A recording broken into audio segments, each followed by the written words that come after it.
Can you talk a bit about the general landscape, and maybe Europe is the easiest place because of course many of the listeners know the Norwegian oil fund. I would not like to Yeah. compare you and say you're the same, but there are similarities. Can you sort of paint the picture of the pension funds and also introduce maybe the concept of a pension fund type of model, because I'm not sure everyone knows it. So No, if you no, can that's keep it easy, so. yeah. No, I think actually APG is to a large extent comparable with the oil fund in a way that we the two of us belong to what we would call the asset owner group, where formerly us as APG are not asset. We are a bit of a hybrid. We manage money on behalf of pension funds, and those pension funds are very big pension funds that we stand very close to, and they're the actual asset owners. But because of the very strong partnership, we have an asset owner mentality as well. And in that sense, I think we're comparable with some funds, the oil funds, some funds in Denmark and Sweden, some UK funds, but also with the Canadian pension funds. GIC from Singapore, GPIF from Japan, and together we are an asset owner mentality. And what characterizes us, long-term investment horizon usually, strong interest in responsible investing, a bit of a value-driven nature is, I think, important.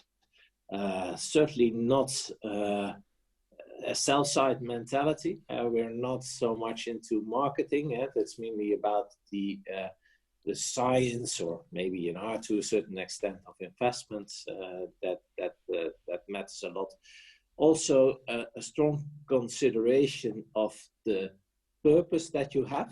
Why are we doing it? And that would be, of course, for the oil fund, also something that leads to a lot of discussions in Parliament. But for us, it also, for us as pension fund managers, a little bit more clear, because we want to offer people a good pension. And so we have our purpose is offering a lot of pension value, good pension in a sustainable world, we say. So it's clear if we make less return, people get less good of a pension. But also for the oil fund, I think it's important to think about the purpose that you have. And of course, it needs to be determined and discussed in Parliament when that will be used to the benefits of the Norwegians. That's, of course, not for me to decide. But I think there's similarities around that. Yeah. But do you also get the phone call from the finance ministry that doesn't like that you hired a person that maybe have some No, interest to come? no, Okay. no. So It's good that's that the you ask, because that is, I would say, fortunately not happening here. The governance is clear in the sense that we also actually are able to run a company, and there should not be any interference in the. I'm not. You draw the analogy with sports. I'm always saying, well, ask me to play any sport. I enjoy sports a lot, but don't change the rules during the game.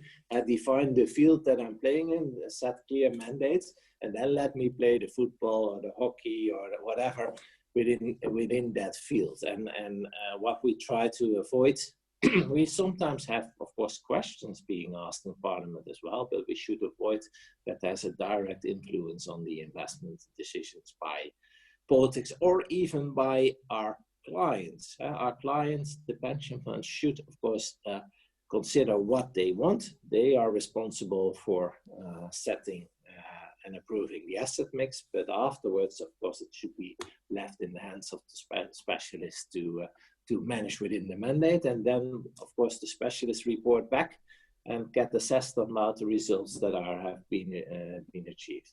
And when you run a company like me, you need to be able to select your own people.